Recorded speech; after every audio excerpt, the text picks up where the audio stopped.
No voice in our ears but a more. Oh, I'm supposed to be doing a video. Shit, you just can't not sing along to it. The Ogre Kingdoms Campaign Mechanics have been revealed. Let's have a look-see. Consume the world with the Ogre Kingdoms. So we're going to be eating everything, especially those tasty skinks, and hopefully all of the elves. On to our first mechanic, camps, which is kind of going to make the Ogre Kingdoms a bit of a horde in a way, except when you set up the camp it stays where you put it, it doesn't travel around with you, but it acts as a major settlement, because when you take actual settlements, you won't have any major settlements. They'll just be 4-slot minor settlements, all of them. Only camps will allow you to get the best stuff, it seems. So even if you went and took Altdorf, let's say, it would still be a 4-slot minor settlement with only level 3, you wouldn't be able to get those tier 4 and 5 buildings. You are limited on the number of camps you can build, but you will be able to get more as you progress. They do raid if you put them in enemy territory as well, automatically. They can give buffs to your army and recruitment and money and meat, which is a currency we'll look at in a second. But I really like the idea of this. You can just plunk your camp down pretty much anywhere and just make that your new home. So you could travel a long way away from your start position, just set up shop and just eat everybody around you. I really like the campaigns that give you that kind of freedom, like the Wood Elves had with their rework, and the Beastmen as well, where you could just charge around all over the place. You didn't really need to stay around and defend anywhere. So yeah, it sounds good to me. I really look forward to giving this one a try. It also does mention that other factions will be able to interact with these ogre camps and hire mercenaries. So it's the same mechanic as we have in Warhammer 2, except the camps will actually visibly be there and be set up by the ogres, which is pretty cool. And onto our next mechanic, contracts. So as the ogres are pretty much mercenaries overall, they'll do whatever if the price is right. In this case, it looks like you can eliminate certain characters or take certain settlements, and that will get you the rewards issued from a certain faction. So every 10 turns, you'll get the opportunity to choose one of these contracts and then execute it, and if you do, you'll get the reward. I guess if you don't do it, then I don't know if it stays open forever or whether it expires, whether there's any negative penalty if you take a contract and then don't complete it. Maybe you'll get sued. It doesn't actually say anything about what happens if you fail a contract. But this seems kind of like a passive mechanic that you probably could ignore. Like the money rewards don't seem that great. 500 really isn't that much. You get the diplomatic bonuses, which might be useful depending on who you're trying to make friends with. That's an okay mechanic. Nothing too special in my eyes, but could be fun if you've got nothing else to do, I suppose. You can basically play as a hitman, so that's something. Now onto the tastiest mechanic, meat, which has a bit of a Skaven food vibe about it. So your armies will not only be sustained by upkeep of money, but you'll also need to provide them meat. So you'll need to keep gathering meat in various fashions to keep your armies going. Naturally, it can be gathered from battles, so you should be able to keep your armies rolling as long as you keep fighting. You can also use the food to give your army a pre-battle feast, thus giving them some buffs before you go in. This is again kind of like Skaven when you use your food to get more menace below uses, but in this case we'll get more speed, charge bonus and unit mass, interestingly, so we'll be heavier boys to charge through the enemies. The more food you give them, the bigger those buffs are.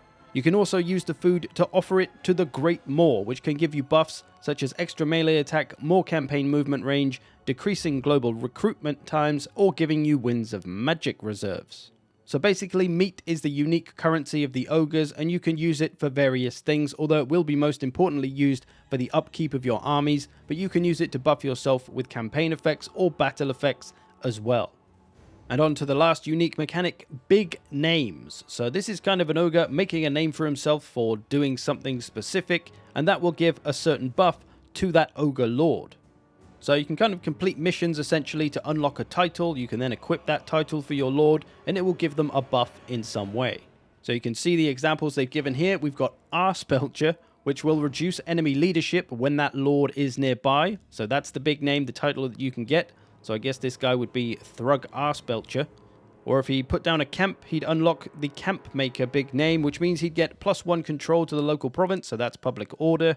Or the title Boom Maker, winning a battle with a unit of lead belchers in the army. That one seems pretty easy. That'll give you +20 missile strength for various ranged units. Sounds nice. Or the last one, Kin Eater, unlocked by losing a battle but killing more enemies than your opponent. That one sounds a little bit more tricky perhaps, but gives a pretty strong ability, makes the Lord unbreakable while they're above half HP. So there's some cool titles there. You can switch between them as well, it says, so you don't have to be stuck with one for life. But that's the big name mechanic. It can add a little bit of spice to your lords if you want to give them a specific role, perhaps. Maybe you want to make them better in campaign or better in battle. You can kind of tailor them a little bit more with big names. And to the last section of the blog, the tech tree, which is, as I always say, a tech tree. Pretty much the same sort of deal. You make your way across it. Looks like they're grouped up in bunches of 12. You can move across pretty quick, though. You don't have to take them all before you move across, as you can see in the image. So it looks quite tailorable, though, to how you want to play if you want to focus on a certain area. It says you can use these to upgrade your camps quite a lot. Doesn't seem like you'll be locked into any one area of the tech tree for too long either. You can move across it from one end to the other fairly quickly and just pick out what you like.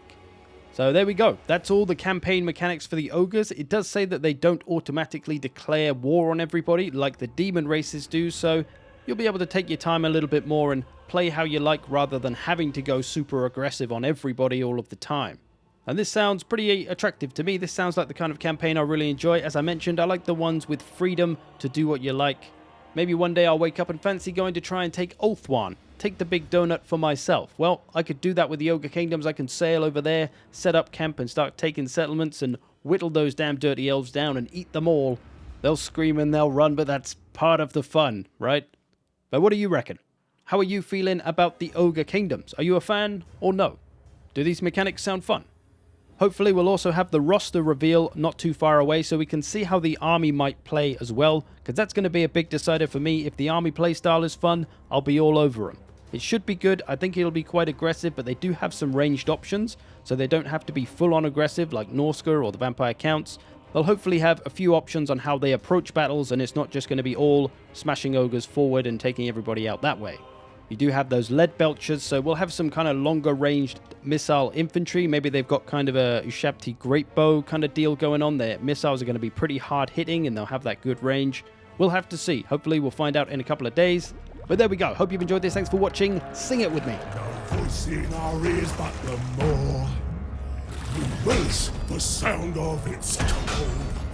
We'll thunder and feast on any man, any beast, doesn't matter, we'll snack on them all.